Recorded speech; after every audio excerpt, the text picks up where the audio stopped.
The Statue of Liberty is located on Ellis Island, the harbor of New York City. The Statue of Liberty was constructed in Paris, France in 1876 by French sculptor Frédéric Auguste Bartholdi and Alexandre Gustave Eiffel. It was given as a gift from France to the U.S., celebrating their friendship. The statue is 150 feet tall, but while on top of her pedestal stands 305 feet, making it the tallest statue in the U.S. The statue was constructed in sections to make it easier to transport. Inside Lady Liberty, there is an iron pylon stretching from her feet to her torch. This is the statue's stability. This was the idea of Gustave Eiffel getting inspiration from his Eiffel Tower. Surrounding the pylon, there is an iron frame that provides a place for the 300 copper sheets to be attached to. Copper cladding was attached using 300,000 copper rivets. The copper outside of the statue is only 1/10 of an inch thick. The copper skin was shaped by a process called repoussé. This is where the copper is heated and then pounded into its final form using wooden mallets.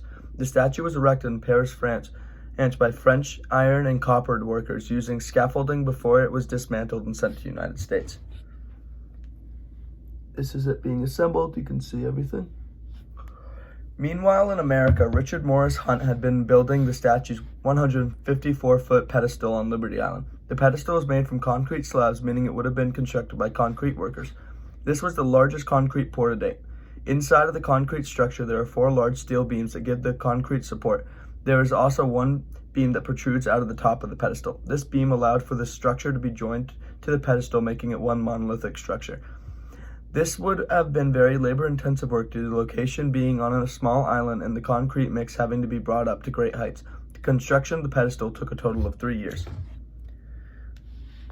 You can see the concrete workers and all of the form work. Once the statue arrived in New York and the pedestal had been completed, the statue could be assembled at the top of the pedestal, which would be its final resting place. The statue would have required scaffolding for the iron pylon and the use of steam-driven cranes to raise the pieces of the statue. The work was completed by American construction workers and took only 4 months to complete. From start to finish, the Statue of Liberty took 10 years to complete, 1876 to 1886. If the Statue of Liberty was built today, it would have been a different story, however. I believe that the use of iron for the pylon frame would differ. Steel has become the dominant material for buildings, so I think that it's safe to say that the pylon would have been actually made of steel. We can also speculate the statue itself would have been constructed in the United States. The statue would be built in America to keep costs down and as well as decrease the risk of damaging the statue during transit. The only real difference I can think of for the pedestal would be off-site casting. The slabs might have been casted off-site and then transported to Liberty Island in order to make sure that they cure right and have less chance of deformities. Lastly, rivets. Rivets were replaced in the 1960s by bolts due to them requiring less work to install. Here is a list of my sources.